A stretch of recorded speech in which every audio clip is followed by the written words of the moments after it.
এটাকে আমরা আমরা লিখেছি কিভাবে দেখছেন? আমরা লিখেছি যে এটা তো গোপনে তারা একটু লুকিয়ে করার চেষ্টা করছে, মানুষকে কনফিউজ করছিল।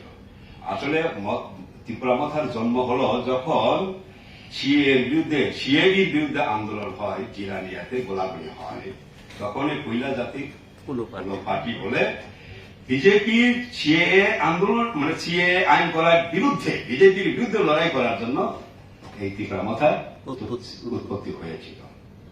এখন সিএ তো এখন আছে, তাহলে যে সিএ করেছে, যারা গুলি করেছিল, তাদের সঙ্গে কি করে গেল তারা?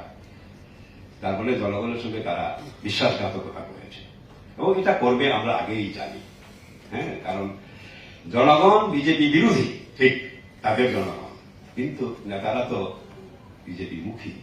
তখনই আমরা বলেছি মানুষের ক্রোধকে ডাইভার্ট করে যাতে এখানকার গণতান্ত্রিক আন্দোলন শক্তিশালী না হতে পারে, সেই কারণে এটা জন্ম দেওয়া হয়েছিল। এবং আমরা যা বলেছিল তাই হয়েছে। এই যে জনগণের সামনে যে কথা তারা বলেছিলেন, গ্রেটার ত্রিপুরাল্যান্ড, তাদের চুক্তিতে এটা এই শব্দটাও নেই, কনস্টিটিউশনাল সলিউশন নেই, কবে নাগাদ হবে তাও নেই। এটা বলার চেষ্টা হয়েছে ল্যাঙ্গুয়েজ, ল্যান্ড রাইট, এগুলো নিয়ে। এগুলো তো আগেই আছে, এডিসিতে সব রাইট আছে, কিন্তু বাট আমরা আমাদের প্র্যাকটিক্যাল অভিজ্ঞতা থেকে বলছি ওই যেটা এডিসিতে আছে এটা সাফিসিয়েন্ট না, আর একটু দেওয়া দরকার, সেটা বলছে, কিন্তু কিছুই নেই এখানে। যেটা সাইন হয়েছে সেখানে কিছুই আমাদের, সে কারণে আমরা বলছি এটাকে অবহিত করেছি। তীব্রমাথা যে বিভ্রান্ত করেছিল এতদিন, যেটা একসময় টিউজেস করেছিল, যখন তারা জোট সরকার গঠন করলো তখন টিউজেস হারিয়ে যায়।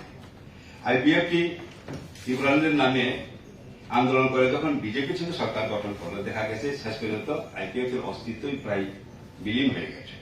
এখন তারা সরকারের কাছে এটাও শেষ হয়ে যাওয়ার সিদ্ধান্ত নিয়েছে তারা, এবং সেই কারণে আমরা বলেছি এটা তীব্রমাথা নাটকের জবনিকা পাঠ, এই ইয়েটা চুক্তিটা বা গভর্নমেন্টে অংশগ্রহণ করা, এটা সবটাই ছিল সাজানো নাটক।